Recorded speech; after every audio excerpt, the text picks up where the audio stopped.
Okay, and hello, and welcome to the Geek Battle show here on the Improv Xstreamed YouTube channel, as well as the Geek Battle YouTube channel. Make sure you smash that subscribe button wherever you're watching, wherever you're listening, if you're listening to the audio version of the show on your favourite podcast platform. Cap, like, we've finally done it. We've siphoned off the others. If you're watching us, you will see we've got a split screen. We're going to look big on everyone's screens. No more of this tiny stuff. How are you doing, Cap and We are finally engaged on portrait. Yeah, absolutely. So, Cap, it may just be you and me. We may have someone else drop in, but I'm sure we got a bunch of things we can talk about. I know I've got a few things, but do you have a geek fact for the week or anything like that? I actually do. So, hail everyone from the land of leopards, elephants, crocodiles, and blood. Now it's shown. My geek fact for today is from The Lion King. So, you know in The Lion King, the iconic song, Can You Feel the Love Tonight? Yeah. Which was, for a kid's movie, was quite of hot stuff. Ooh. But if you watch Lion King Part 3 or Lion King 1.5, which tells the backstory of Timon and Pumbaa and the back of the scene story of everything, you actually see Timon and Pumbaa getting jealous of their Simba's dating Nala, and they're basically trying to ruin their date. And that kind of ends up with all the awkward hot stuff in the original song. So the reason why they tumbled together is because Timon and Pumbaa had a rope on them and tripped them. That's awesome. I like the fact that they like. I'd love to see like an edited together combined Lion King 1.5 or Lion King 3 with the original, just to see how like the timeline edit of the whole thing comes together. If that works, like a lot of the scenes where Simba's triumphant moments were mostly thankful to Timon and Pumbaa. I think even in the last scene, they were the guys who broke the ground. So when Scar falls, he just falls through the ground into the pit of hyenas. They're the ones who did that. Wow, they're the ones that killed him then. Technically, yes. Wow. Okay, well look, since it's just you and me here, I'll give a geek fact of the week as well. I'm going to literally leech off of what you just said and say a Lion King based one. And I've probably said this before on the show somewhere, but in the movie The Producers, the musical version, so like the original was Gene Wilder and Zero Mostel in like 1968 or something, but then they did a musical version in the late 90s, and when it first went on stage, and then especially when it was a movie, the actors that played the two main characters were Matthew Broderick, who voiced Simba, and Nathan Lane, who voiced Timon. And there is one scene where they're in a bar with a drunk guy who was the voice of Pumbaa. Now, they had to have done that as a reunion on purpose. So. Oh my god, I never realised Pumbaa was in that film. Well, I don't know if he was in, like, if they cut him or if he was in the actual, just in, like, deleted scenes. Let's bring it up. Pumbaa producers. See if I can bring it up. Pumbaa producers. It's got to come up somewhere. The actor that plays Pumbaa. Oh, I can't find it. I'll try to find it at some point. That was a Mel Brooks movie, right? It was, yeah. I think he did History of the World Part 2 recently. I've only watched one episode where it was mostly musical stylish. Recently? Mel Brooks? Yeah. He's got to be like 96 or something. Yeah, but he still did History of the World, and I think he wasn't like too much on it. The first episode, he was more like a floating head attached to a muscly body. Wow. Yeah. Oh my god, like, he was in one episode of Only Murders in the Building in 2023. History of the World Part 2. What platform is that on? I think it's Prime, I think. That's Amazon Prime. That is something I definitely need to look up.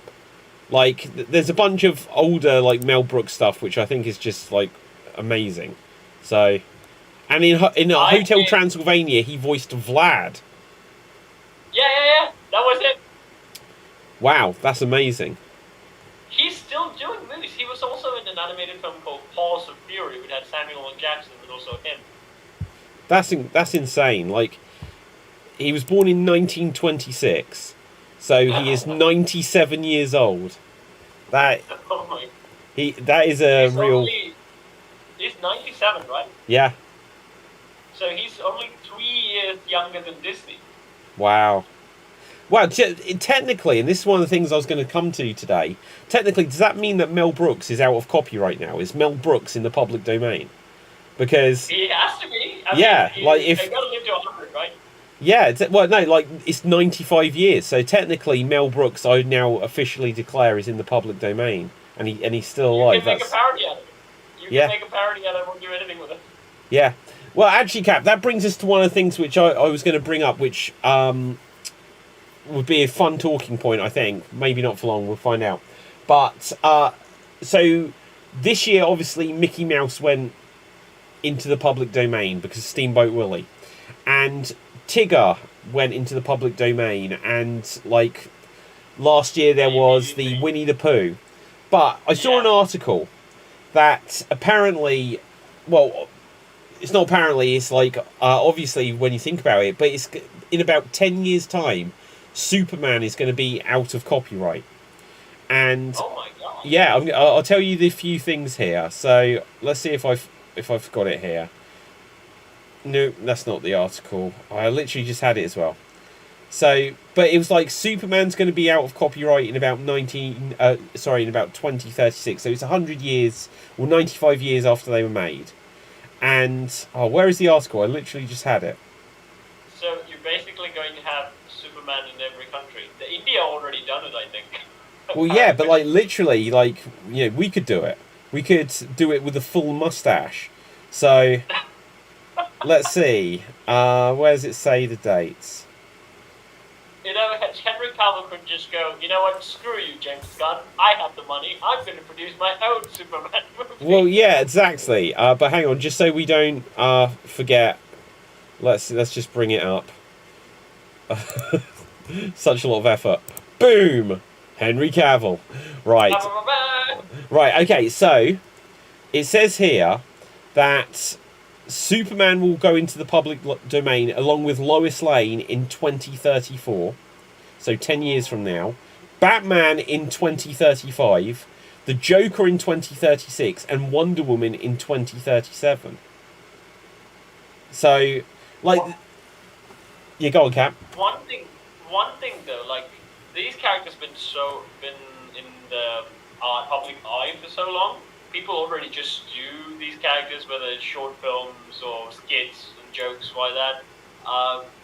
One big change will be is that movie productions can now make movies out of it, like normal horror movie productions, Superman horror movie or something like that. Well, or even that, I don't think this is a big change. I think it will be, because like we've got a horror film Winnie the Pooh. And there's going to be a horror film, Mickey Mouse. Now, the reason I don't think that there has been, like, a serious Winnie the Pooh film from Warner Brothers or one from DreamWorks or whatever studio's out there, is because I think there is an unspoken, like, agreement between the studios that, look, our stuff is about to fall out of copyright, but it won't be long until yours does too. So it will suddenly be the battleground where if you use Mickey Mouse now, in 5 years' time, we're taking Bugs Bunny and stuff like this. They're all going to have this unwritten agreement, unsaid, unvoiced agreement that, like, you don't take ours, we won't take yours, and stuff like this. Because Warner Brothers literally could be putting out a Steamboat Willie movie if they wanted. You know, and it's some... In a weird way, they can make Roger Rabbit 2 again. Now Exactly. they have a chance to do that. Well, imagine if they did Roger Rabbit 2, and the only, like, non-Warner Brothers Looney Tunes they'd gone it were the Winnie the Pooh cast and Mickey Mouse and Minnie Mouse. That would still work. Yeah. You got some of the big ones. You got the heavy hitters. I mean, like, well, it could be at one of the studios with these guest Disney stars in there. You can still make they have tons of Looney Tunes characters. It's not going to be an empty Toontown. Well, yeah, but but wouldn't it just be Space Jam Town? unless they got Mickey in there. Who actually does have more claims to the Tiny Toon land?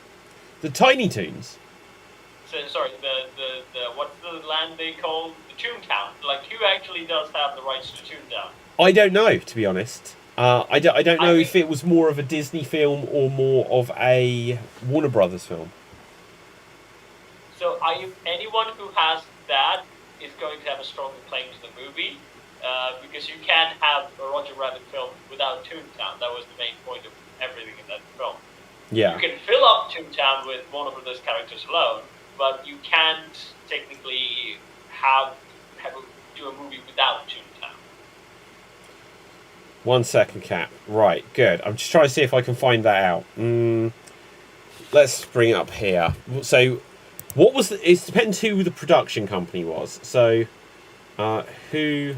I also heard that they were actually going to do a Roger Rabbit 2, but then it failed for some reason. It didn't go. Yeah, like, I think a couple of times they've tried to make it a thing. And I don't know why. Like, I know there's been a short film, and I think it was in front of a Disney film.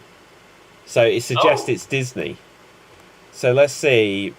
Robert Zemeckis, based on Frank Marshall. Let's see. Production companies: Touchstone, Amblin, Silver Screen. Distributed Buena Vista, which is definitely Disney. But Touchstone, who is that? Is that... Okay, so Touchstone is a production label of Walt Disney Studios. Amblin is obviously Steven Spielberg's, and I don't know if that still exists as it is. Amblin Entertainment, formerly such and such a... Don't know if it still exists. Might do. I don't know, to be honest. Right, and then... So Warner Brothers only had the characters, I would say. Like, they had no say in the movie. It would seem so. Like, I'm sure they had a lot of like veto power, because there was the whole thing that Mickey and Bugs had to have the same number of lines, you know. But the sad truth is, I think Mickey won. Bugs Bunny, in a sense, is like going out of like I think with my generation, we like in 2000s they had the Baby Looney Tunes. We kind of grew up with the Baby Looney Tunes and the Bugs Bunny show. I think nowadays they're not much of a big thing. Like I remember this exact moment when I was teaching a kid. I was using a pronoun solution, and so I showed a clip. I said, like, so this is how you understand pronouns. You know that a Bugs Bunny cartoon where they have a pronoun trouble, and she was like, "Who is Bugs Bunny?" Wow. And I was like, "Oh, ouch." Yeah. That's... So Mickey actually have won the Toon War in a sense. Like, he's more of a... I think even Mickey Mouse cartoons, they still put out cartoons of Mickey Mouse for young kids. But Mickey Mouse as a brand, I think, is much more of a thing. Like, you can't imagine Disney without Mickey. But with Warner Brothers, that's not a thing anymore. Bugs Bunny used to show up at every Warner Brothers logo, but right now he doesn't. So well, they did Space Jam 2. And there was going to be that Brendan Fraser, or not Brendan Fraser, that John Cena. I was muddling up my Acme thing, and so I assume that Bugs would have been in that. But my theory on that, Cap, is at a certain point they became aware that Mickey Mouse is going to go out of copyright, so they were probably like, Disney were the ones that changed the copyright laws by campaigning to get them extended. But when they were like in the 1980s and they were like, we've got 10 years of Mickey Mouse left, I think they were like, we'll still use Mickey, but we're not going to put out a major movie with Mickey in because we're going to lose him. And I think that's also what's happening with Bugs Bunny. Oh, so they don't create a big movie. Wait, I don't understand that one. Okay, so if you're about to... Well, look, I'm going to... look, I'm wearing a Royal Rumble t-shirt. I'm going to use a wrestling analogy. If you... Say you've got The Rock under contract and he's about to leave... You're not going to keep using him for the next 3 months because you think, well, then he's going to be gone, and the thing we've been focusing on is not here anymore. If they're about to lose copyright control of Mickey Mouse, why promote it if it's suddenly going to be that anyone can benefit from it? Right. Yeah. I'm going to look up Bugs Bunny. if they make Bugs Bunny relevant again, they're gonna lose a lot when they lose him out Yeah. of copyright. Oh my god, okay. Created in the late 1930s. So, literally, the time is ticking out. 1938, which minus 5 years. Oh, it says 85 years ago. So... It's got 15 years more. Yeah, well, no, they've got... It's 95 years. 95. So, they've got 10 years. Oh, yeah. Wow, so Warner Brothers are going to lose Superman and Bugs Bunny in the same year. Oh my god. That's insane. The two icons of that company, like Superman and Bugs Bunny. Oh my god, okay, it says Porky. Let's find out when Porky Pig was made. Porky Pig. 1938. So, Porky Pig is going to go out of... So, that's all, folks. Literally in 10 years' time. That's insane. That's all. Yeah, anyone can say it. Well, you've been stealing that for like 3 years that I've known you. You know, that's how you end every show. Right. Wow. I once did that in... so I will keep doing that even in my YouTube channel. So that's all, folks. Yeah. One time, for some weird reason, it got muted. Like the last bit got muted.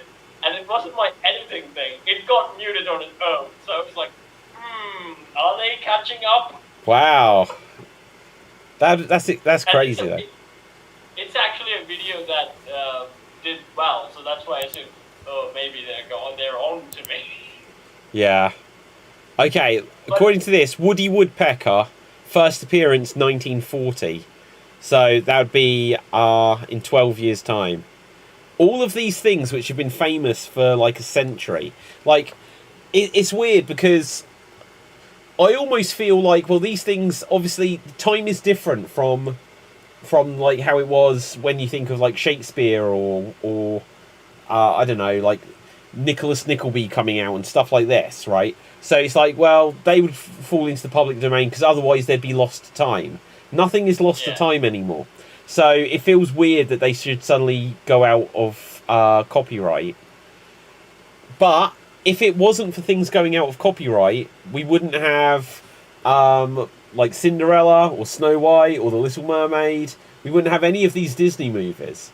You know, we wouldn't have like most of the Sherlock Holmes stuff. We wouldn't have like the like Dracula and Frankenstein. We wouldn't have any of these movies. So things going out of copyright is kind of a good thing. I think it's mainly for the companies. It's much of a butthurt is because weirdly, like the media boom, the generations are still alive when the media boom hit. So they're like, we can still make money off of them until they die. And they're not going to die until generations. Yeah. And they don't want another company to bandwagon it and steal their audience. That's their main problem. I think they're going to do... That's why there's never been a Goofy movie. Like, Goofy movie was such a success. Wait, there's never been a Goofy movie? There have been a movie, there's never been a third movie. Oh, okay. Yeah, well, do you know what? When was the Goofy movie? It was in the 90s and the other one was in the 2000s, and afterwards they were off. Do you think was it 2D? Yes, 2D. Both of them. See, that's going to be why. Goof is 2D, so unless they're going to suddenly do it as CGI. I bet that's why. Because, like, a Goofy movie. Like, yeah, it's just hard to imagine, like, Disney putting out a film that looks like this nowadays. There's a meme with Roxanne, right? That she looks different from all the other Goofy characters is because, like, she's technically a human with a dog nose. Wow. That's pretty much it. Yeah.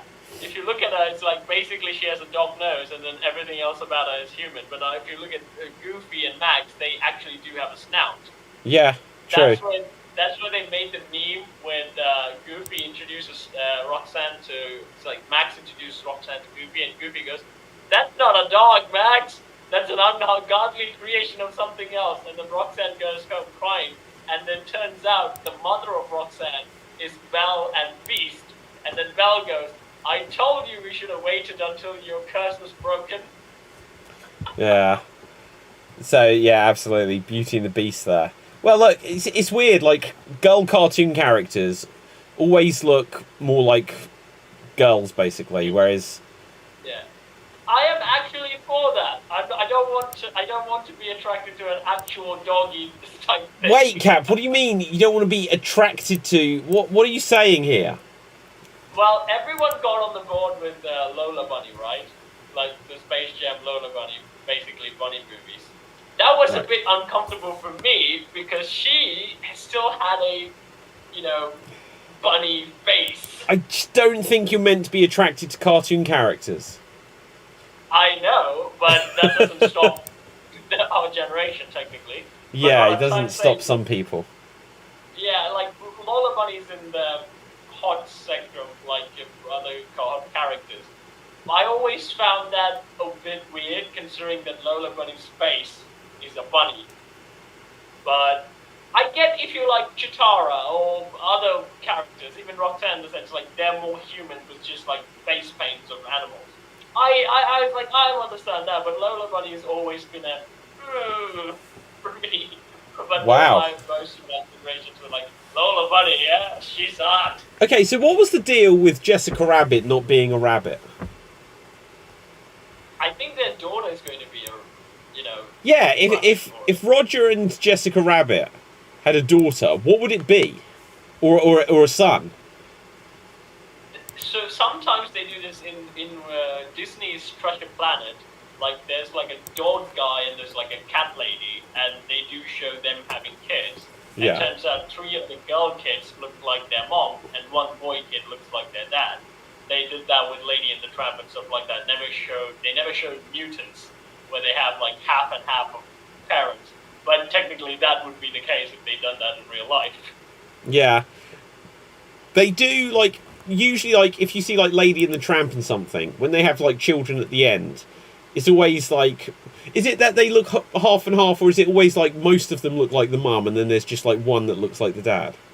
The 1 boy looks like the dad, yeah. 3 girl dogs look like mom. Yeah. But is that the thing with dog breeds? Is that how it works, or is like, no, they mix up, right? Well, yeah, they mix up. Yeah, absolutely.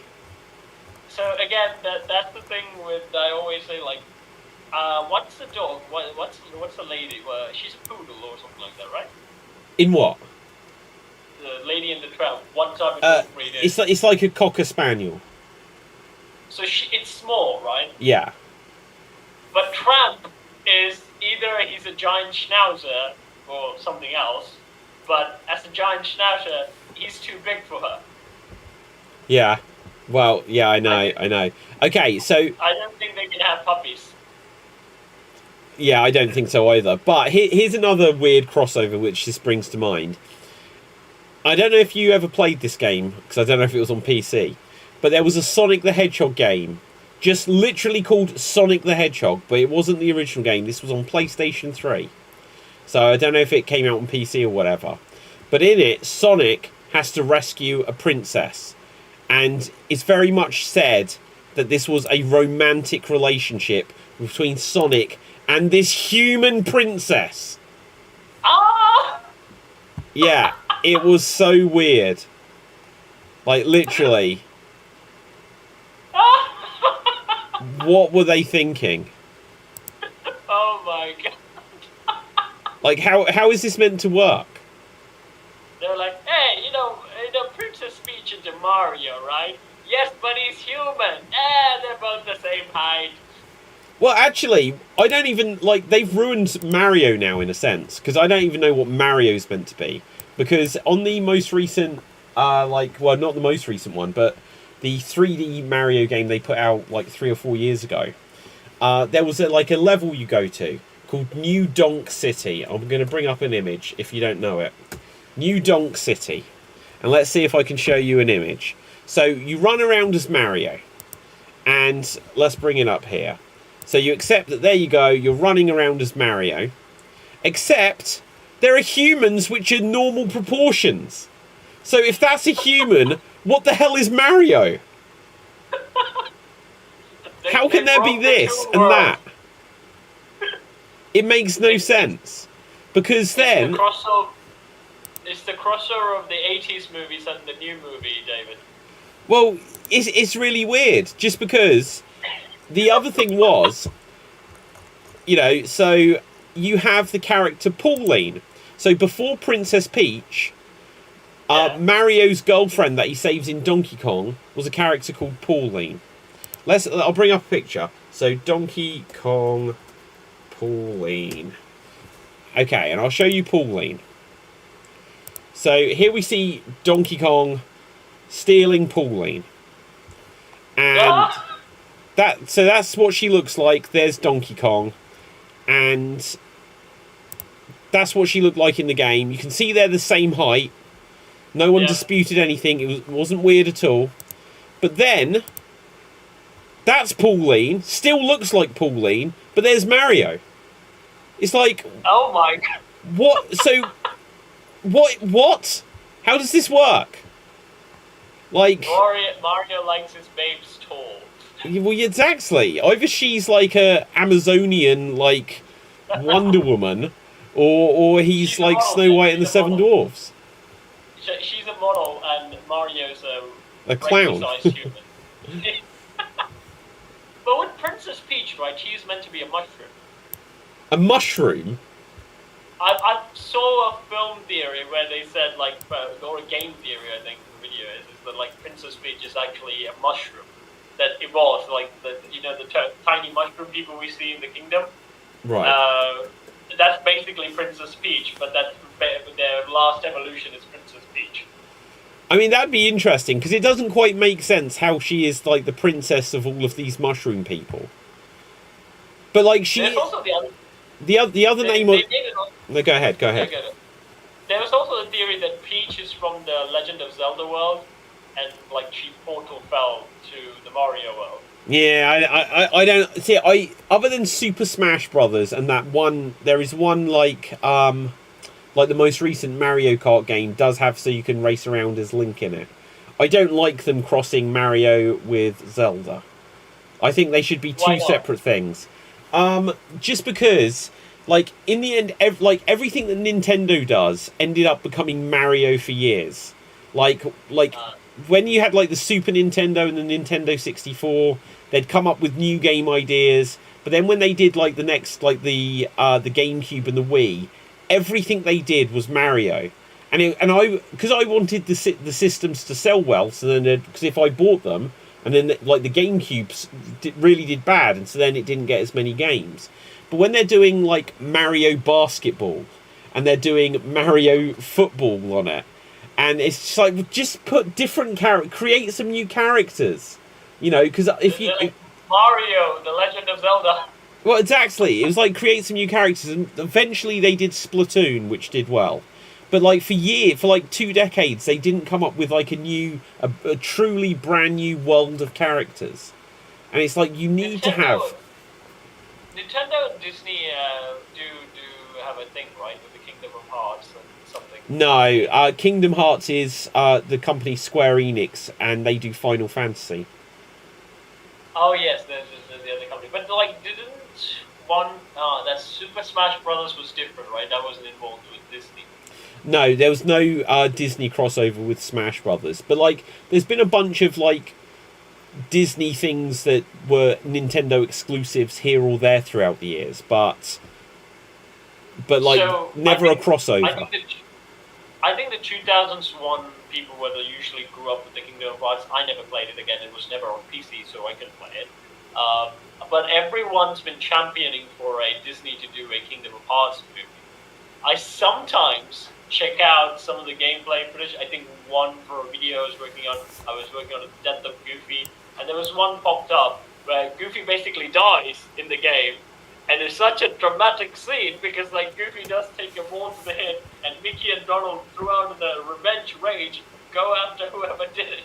Wow. So, I do like to see an edgy film with Disney, but I don't think that's a game. But I think with Mickey Mouse, specifically, like, if they do a movie, they should go back to 2D. If they, like, do a 2D movie, I think Disney would just, like, win back a lot of fans.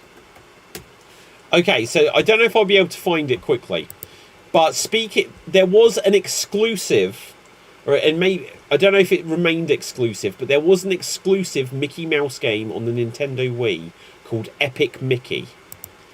and originally it was incredibly dark. So have a look at this, Cap. So that was Goofy in Epic Mickey, like a zombie. Like that was used in a recent Mickey Mouse cartoon. Oh, really? Yeah, that was used. Okay, that wasn't used. Yeah, exactly. So this is what they were going to actually have it looking like. Concept art. Oh my god. Yeah, let's see if I can bring it up. Let's just take it down in case something weird comes up on the screen. Okay, good. So, right. So this was going to be in a Mickey Mouse game.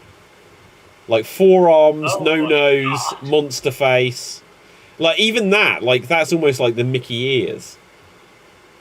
This is gonna be like, you know that Nicolas Cage film where he goes into a bunch of puppet animatronics place and it's all haunted and they come back to fight him?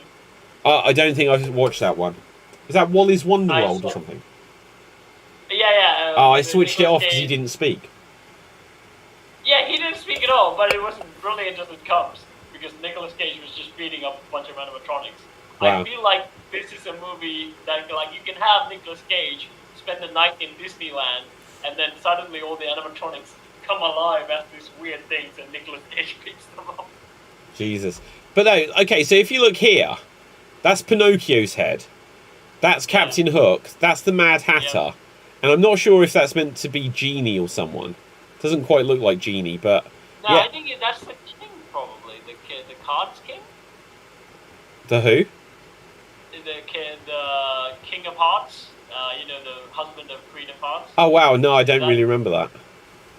But yeah, so they were going to do this really messed up Mickey Mouse game, and I think Disney at some point got cold feet on it, and they were like, no, you can't do that. But that's a sad thing, like, Walt wanted to do dark stuff, that's why he did Hunchback of Notre Dame, and he also invested heavily. Yeah. But, like, Hunchback of Notre Dame came out 30 years after he died. Oh. So what? Is it Black Cauldron? Black Cauldron, yeah. Is the one that they actually want to do?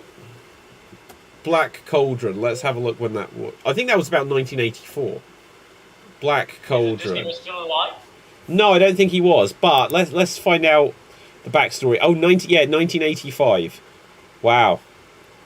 Let's see. Development. Walt Disney Productions optioned it 5-volume series in 1971.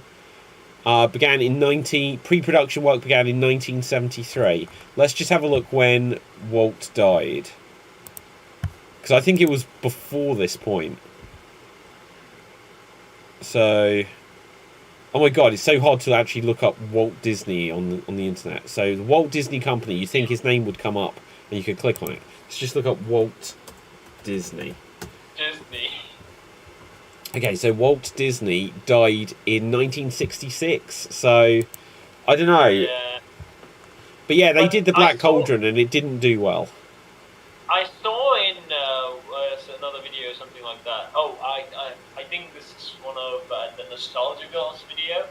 Is that Disney one time went to a movie, much of a very darker film, a real movie, and then came out in theater and said that I wish I could make that movie, but I can't. It's because its branding is so much kids related and much more of a cheery tune films that he couldn't. And that's why Disney had an edgy phase in the late 80s or the early 80s where they wanted doing darker movies. But I thought Disney was the reason why they did it, but maybe they were like carrying Disney's vision. Yeah, could well be. But you know, like, time is so different. Like, back then, like, even if you, excuse me, see the film Saving Mr. Banks, where Tom Hanks plays Walt Disney, it shows him that he's smoking. Now, this is a Disney-produced film, but, like, I think that was them literally being edgy in that, oh, we're not sugarcoating Walt here because we're showing that he smokes. Right. But he was, when someone comes in, he's like, oh, I've got to put this out because I can't let people see that I'm smoking. Emma Thompson, right? Yeah, absolutely. Right. And I just don't think that's the case anymore because literally, if you look at what's happened now, Disney, especially like with Marvel and perhaps what they might do, or we'll see what Deadpool 3 looks like, how Disney-fied it is. But even like with the X-Men and especially what DC did with Joker, with dropping F-bombs and stuff like this. I remember, it was called like Titans or something, which was basically Teen Titans as a live action series. Yeah. And Robin is like F Batman. Yeah, exactly, right. And then like even on Suicide Squad or no, Peacemaker, right? Yeah. Where he's like, hey, do you sleep with fish to Aquaman and stuff like that? It's like, wow, they're really not trying to protect an image anymore. The weird thing is, like, if they had done that and just enough of that, that's okay. But, like, they made Flash answer back saying, but it's kind of true.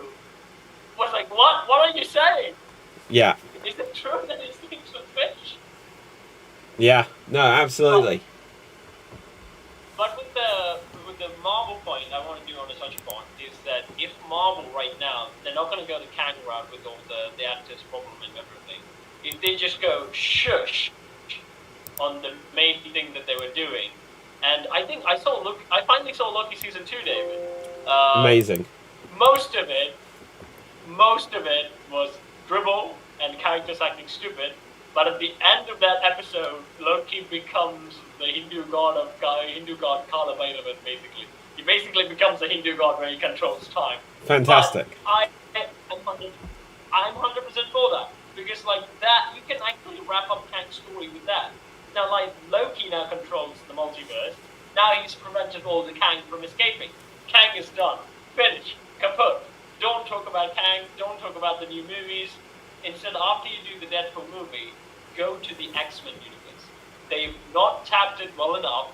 They can still do a good X-Men movie, and that could be their basis where they can lead up to Apocalypse or whatever threat they can find from X-Men, and that could be their new Marvel Universe space. Yeah. The Avengers take a seat back.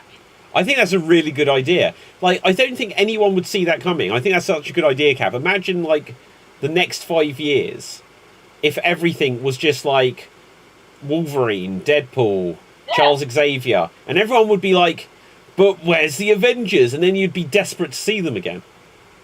And then that will build up tension for later on, where you can shut off the X-Men, and then you can repeat different cycles. Yeah. But with the X-Men thing, right? I know you hate high school shows, David, but do check out the cartoon X-Men Evolution, which was a 2000 cartoon, what I watched. I actually did see the 90s or the 80s one, I'm not really sure, the X-Men cartoon, the old one.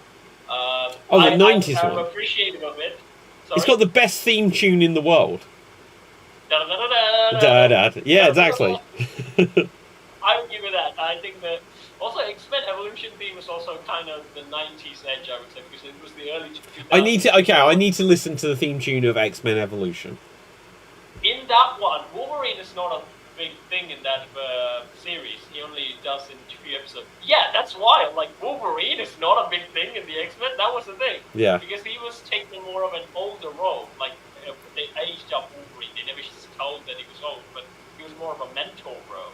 And Storm was also in that same place. She was mentoring. But in this, again, they made a good thing. Wolverine doesn't have the hots for Jean Grey because she's younger and Wolverine's not interested in that. That doesn't make any sense. He's immortal. Like, he's interested in her and he's like 200 years old in the movies anyway. Yeah, but I always find that romance kind of weird. I never liked it, like the battle between Cyclops and Wolverine fighting over Jean Grey. I was like, who cares? It's basically a rom-com plot in a superhero thing. Just cut that shit out. Yeah.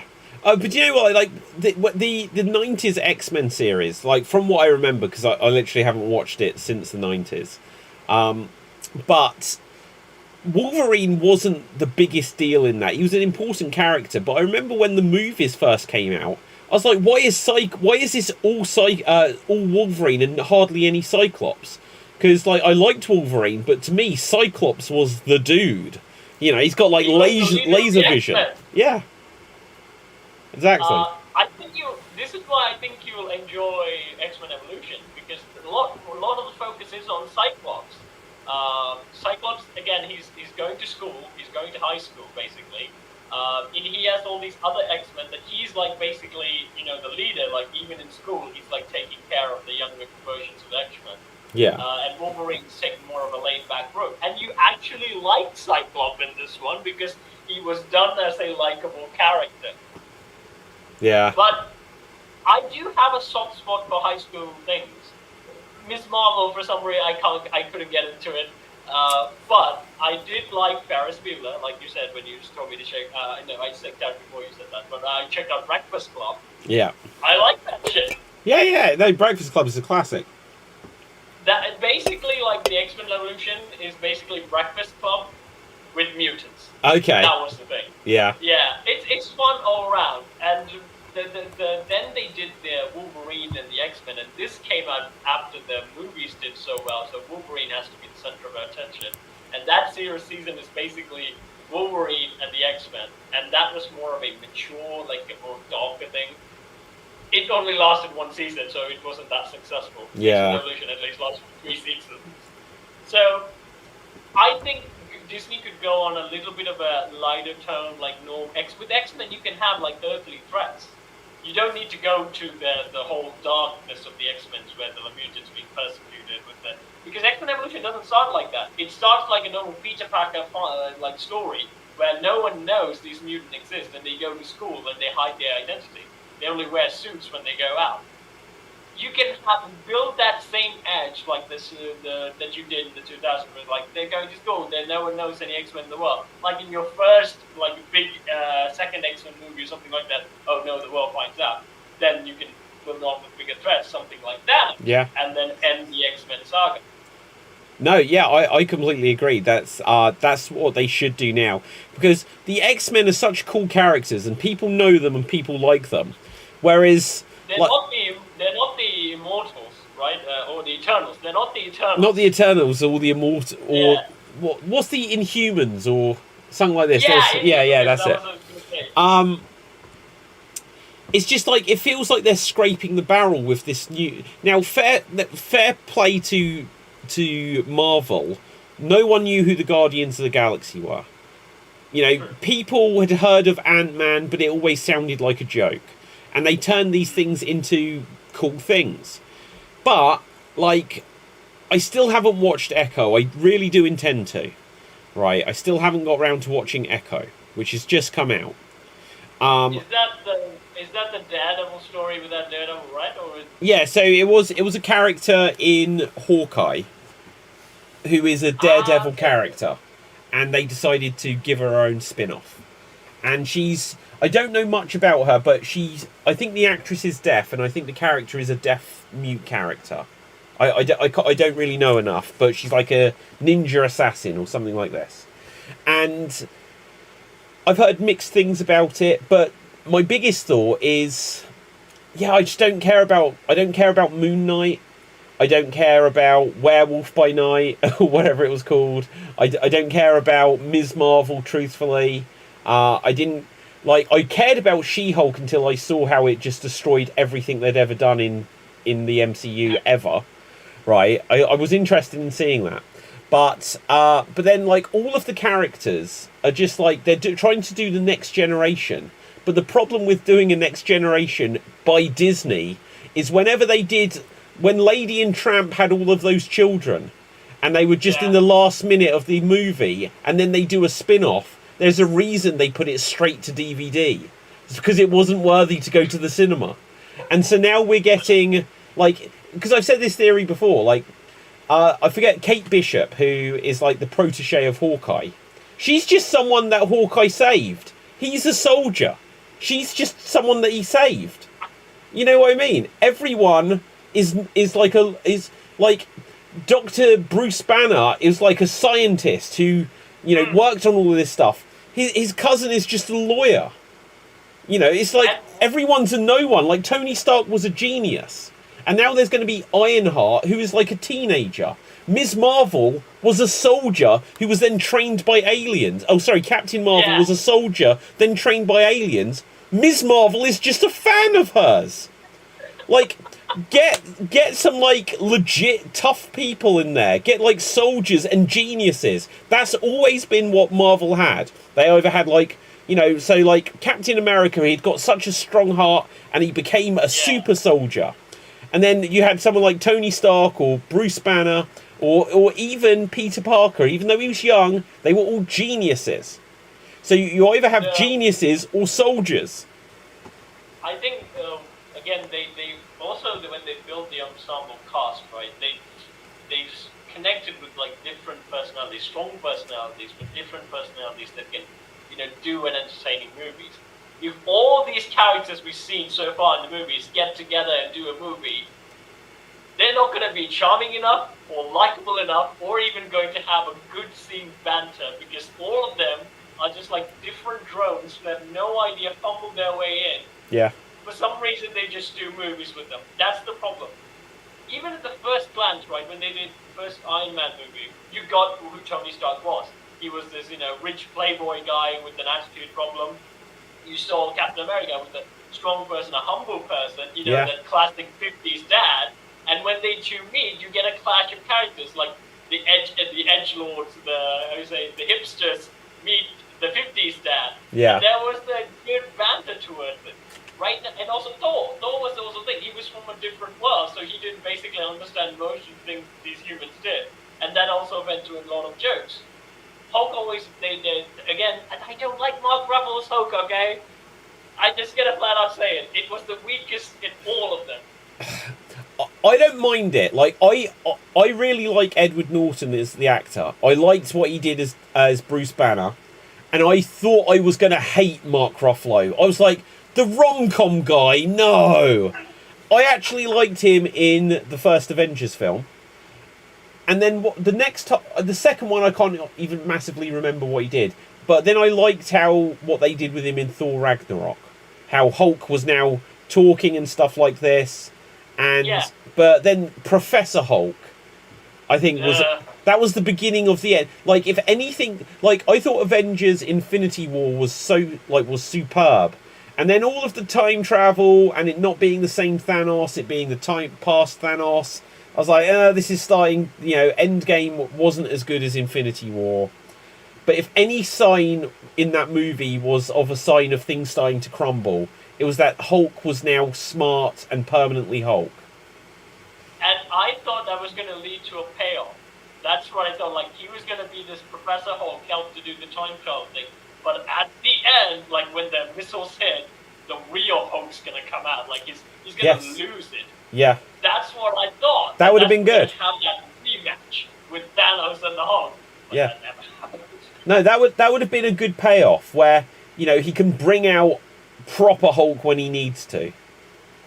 But instead, then in I forget what movie it was in, but there was something in the last couple of years where you should see him like as a projection, and he was just Mark Ruffalo again. Oh, and even I think at the beginning of She-Hulk, he's just Mark Ruffalo again. And it's like, well, so why did you stay permanently as Hulk?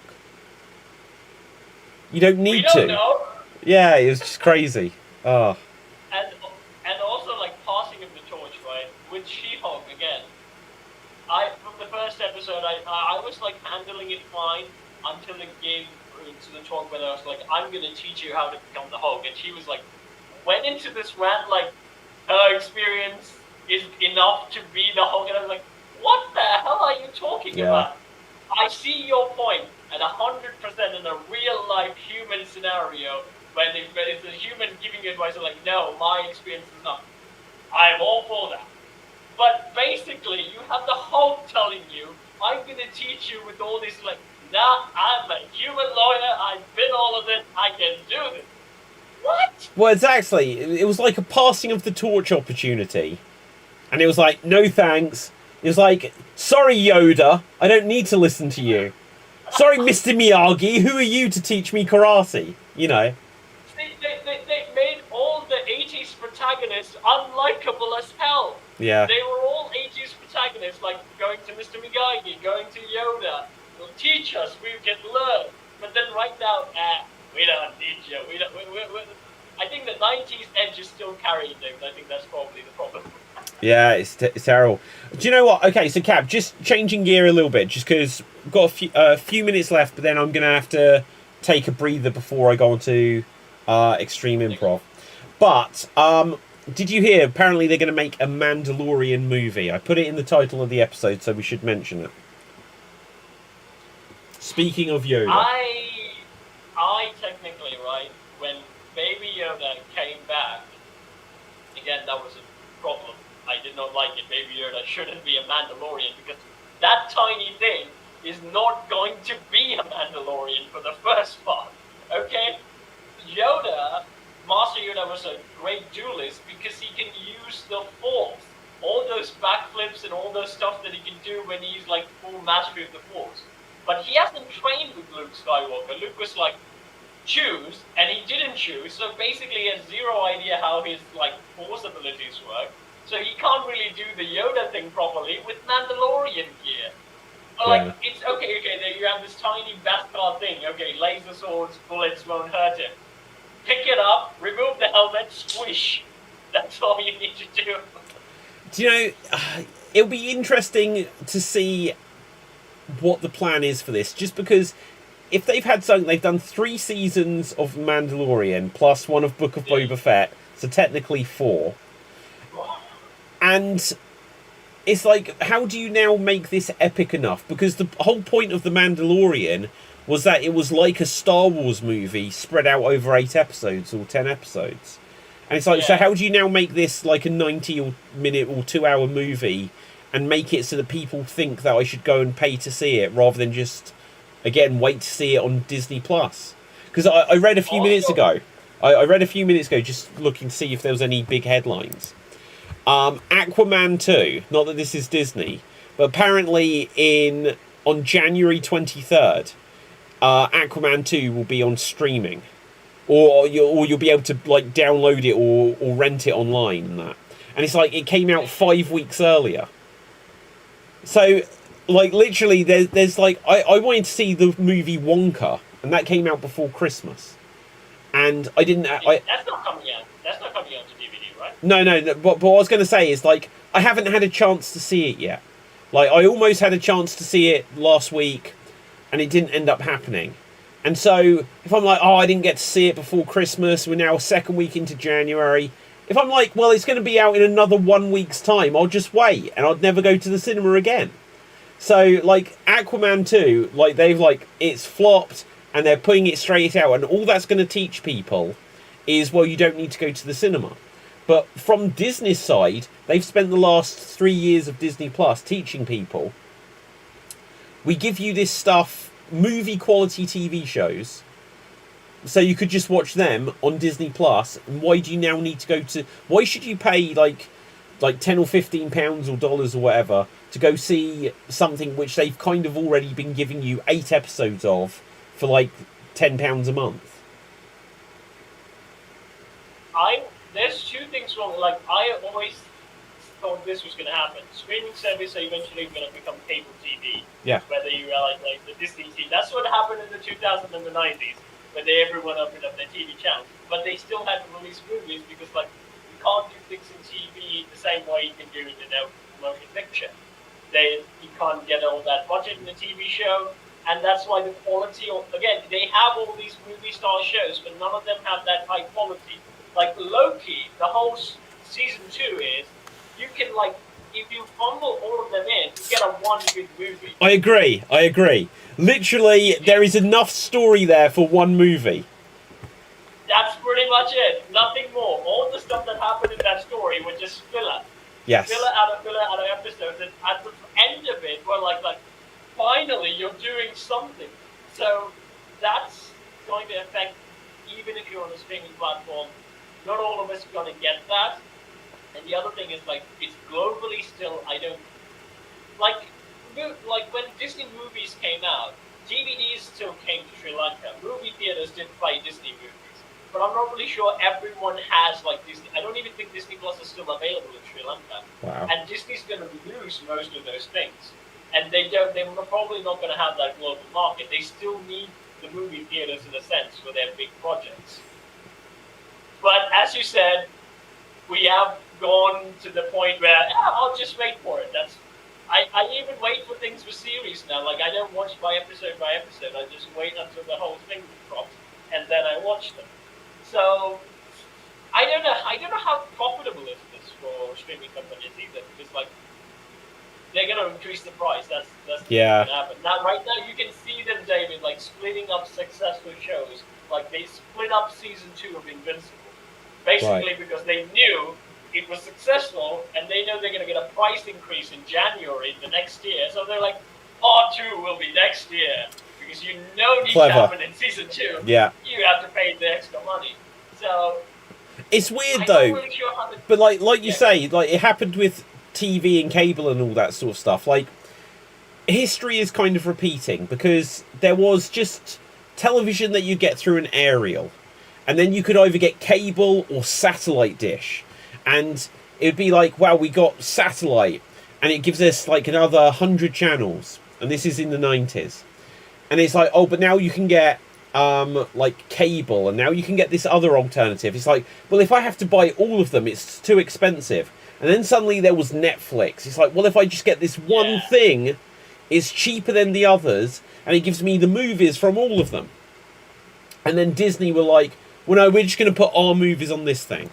And then HBO was where the like Warner Brothers goes, and Netflix were like, now we're going to make original stuff, and Amazon was like, we're making original stuff, and Paramount, like they all got their. It's like, well, if I've got to buy all of them, I may as well have just bought like cable or satellite, you know. Yeah. So, I think Disney have got a real problem in that they need to make this Mandalorian movie, because when they bought Star Wars and there was like episode 7 and then a spin-off set in the past, and then episode 8 and then Han Solo set in the past, and then episode 9, but because that flopped, they're like, oh, we're not going to do any more of those. But also coincidentally they were just coming up with Disney Plus, so they could just focus on that. But suddenly they were just like, well, we've got 7, 8 and 9, and we can space them out with these spin-off things, because if people want them, we'll give them to them. But because the quality was dodgy, it meant that people said, actually, we don't want this. I think there is still something they would want if it's good.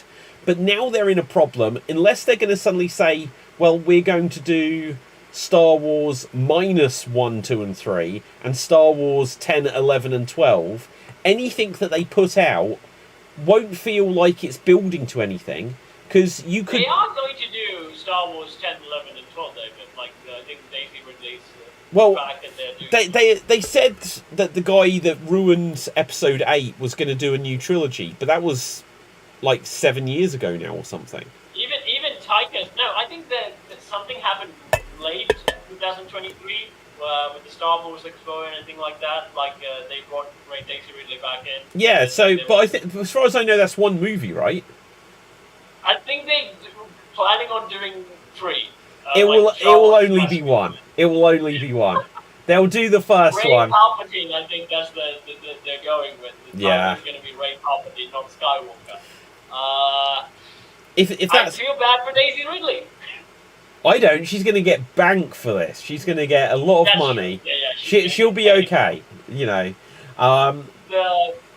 With Mandalorian, right, in season 3, like before the Boba Fett thing, in season 3, I think the character dropped off. I didn't even finish Mandalorian season 3, mainly because Din Djarin had nothing to do with that series. Yeah.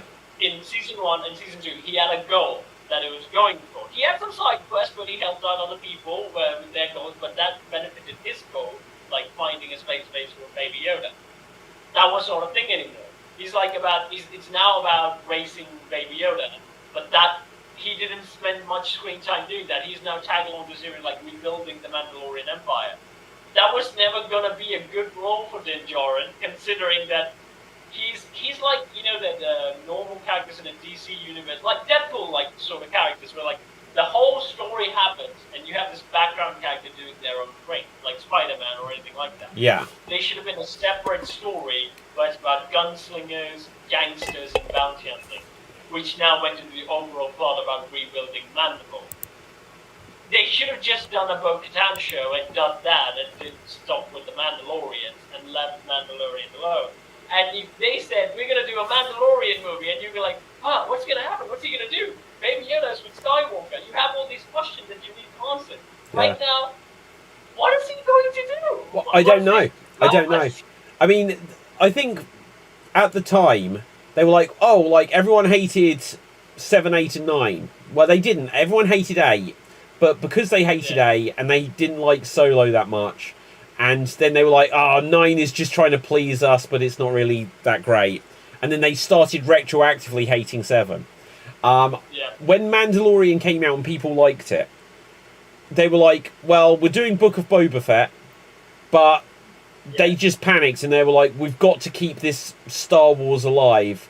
We'll do more Mandalorian, whilst we also put out Obi-Wan, which, you know, wasn't all that. And I didn't see Andor. I started it, but it just didn't. And I've heard that it's the best thing that they've done other than Mandalorian, so I do need to check it out. But they said that, I think that was the thing for the Rogue One movie as well. They said, like, it's a really good film that no one really paid attention to. I liked Rogue One. You know, it was... Yeah, so Rogue One came out in between 7 and 8. And so that still got good, you know, press at the time.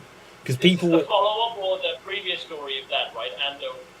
So Rogue One is the direct prequel to the first, to Episode 4.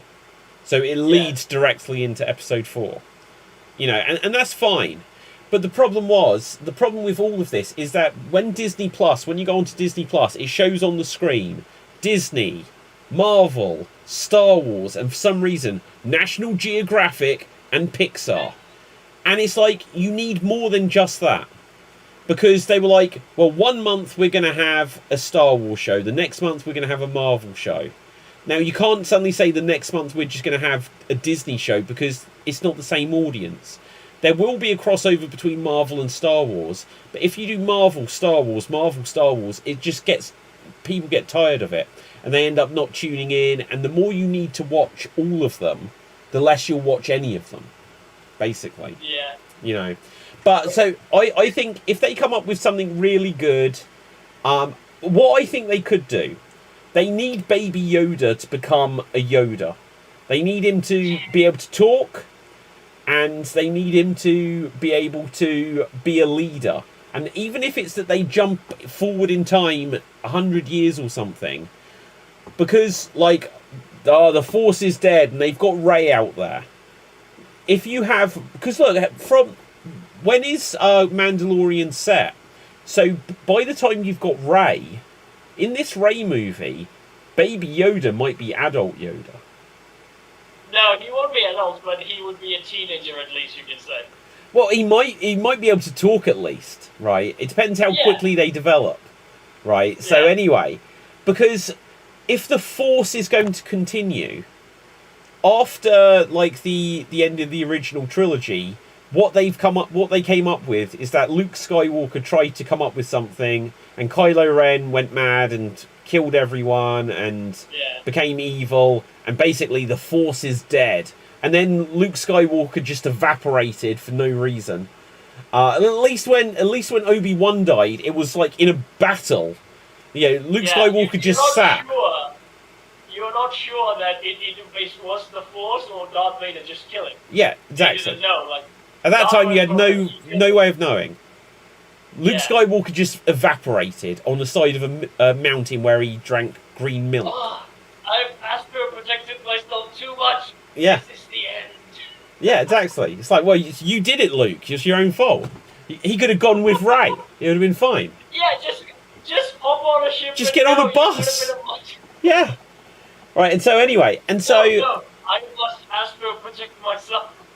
If the new Rey movie can somehow bring Baby Yoda, or if that's like two separate things, but Baby Yoda still being not just Force sensitive, but having the Force and finding other people that are Force sensitive and building up some next generation. This is the problem with all of these things. Everyone's afraid to do like the next generation. Star Trek did it once, and ever since then they're like, we're just going to hover around the two generations we know, primarily the original. And like Star Wars, they're like, all right, we tried a new thing, people weren't so sure, so now we're just going to hover around the originals. You know, it's like, come up with something new, take the story forward somewhere. That's what Clone Wars did, but it didn't do either. So but wasn't that set in between? Yeah, Yeah, so that's still prequel. Yeah, but they introduce a new character. So basically, you had Ahsoka, and you Yeah. see Ahsoka grow as a person as the seasons go on. They literally, I think, had a voice actress who was younger as well, and she also kind of grew up with that show. So you had that passing of torch movement, and that's why Dave MC made up the point. They basically stole all Luke Skywalker stories and then turned that into Ahsoka. So that's what they basically did. The problem is, they never gave Luke's story. That's the problem. They never did a Luke story where he rebuilt the Jedi Order, where he did anything after that final episode where he defeats Darth Vader, defeats Palpatine. They cheapened all of that in The Last Jedi when they said, oh, he opened up a boot camp, and then he was a terrible counselor, some kind of killed everyone. Like, that one edgy teenager killed everyone. That's how powerful he is.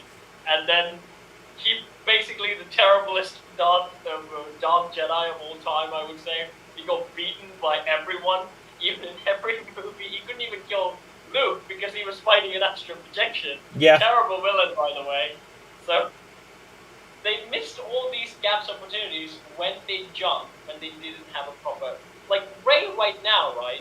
If they hadn't done those 3 movies in the past, or if they just... Okay, they just, like, pretend the 3 movies didn't happen. They did a Luke movie where, like, there's a younger generation of Luke, and they did 3 movies, and now we go into the Rey phase. That would have been okay. Yeah. Right now, you ruin everything. The only thing you can do is, like, scrap the 3 movies and then say, yeah, that's not Luke, that's not what happened, that's Elseworld, or something like that shit. And then say, basically say, so you know that Luke Skywalker you see in The Mandalorian? That's the Luke Skywalker. He's rebuilding the Jedi Order. And then have that new actor with the weird CGI. I mean, go. They said that so much stuff was... Star Wars don't use Elseworlds, but they use a different term, Legacy or something like this. And they said that all of like the movies and not the movies, all the comics and books and stuff are this tales from a Star Wars or whatever they call it. And I think it's so hard for Star Wars that they had such big movies, 7, 8 and 9, for them to say that didn't count. But then when you look at other things, like Terminator, like Halloween, how they were just like, yeah, well, this one's going to ignore... Like, I think there's so many different Terminator 3 nows. Yeah, so, like, so many of them just like, well, this is the one that follows 1 and 2 only. Now, this one just follows 1 and 2. But each time, it does worse at the box office, probably because everyone's like, I don't understand what's going on anymore. You know. Right, Cap. Okay, go ahead. But I'm going to have to wrap in a minute. Go. There is a problem, like, you skipping things, but I think Star Wars, because they haven't done that, you have the option to, because people already hate those trilogies anyways, so you're not going to lose anything. So if you make anything that is, like, terrible than what you did in the previous 3 movies, they're going to go like, you know what, I like the previous 3. Hey, guess what, we have that in Disney Plus. We can restart that thing. Do whatever, go crazy. Yeah, absolutely. Right, on that note, Capthave, we will wrap things up for today. This has been an awesome show. We've got deep into things. So, absolutely. Right, so Capthave, where can the people find you on social media? You can find me on Sword Deeds, where I sing, I dance, I throw myself in a bucket, and I work with puppets. You can watch my recent short where Goofy explains the 90s. It's a thing. He did that in How to Master. So basically go watch that. And also, what else? Yes, next week on Sunday night or Sunday evening for you guys, Monday morning for me, there will be a Short Deeds Talk episode 2 featuring Dave MC. We both basically get down and talk about how we can reboot the DC Universe if we were James Gunn. So it's going to be a longer video. Wait for it. It will happen next Sunday evening or Monday morning. Awesome stuff. So my name is David Pistansky. You can find me on Facebook, Instagram and Twitter at David Pistansky, spelled Pustansky. Do check out the Geek Battle YouTube channel if you're watching on the Extreme Improv one, and do vice versa if you're watching on the Geek Battle one. Check out Extreme Improv. So with that, until next time, stay safe, always stay extremed,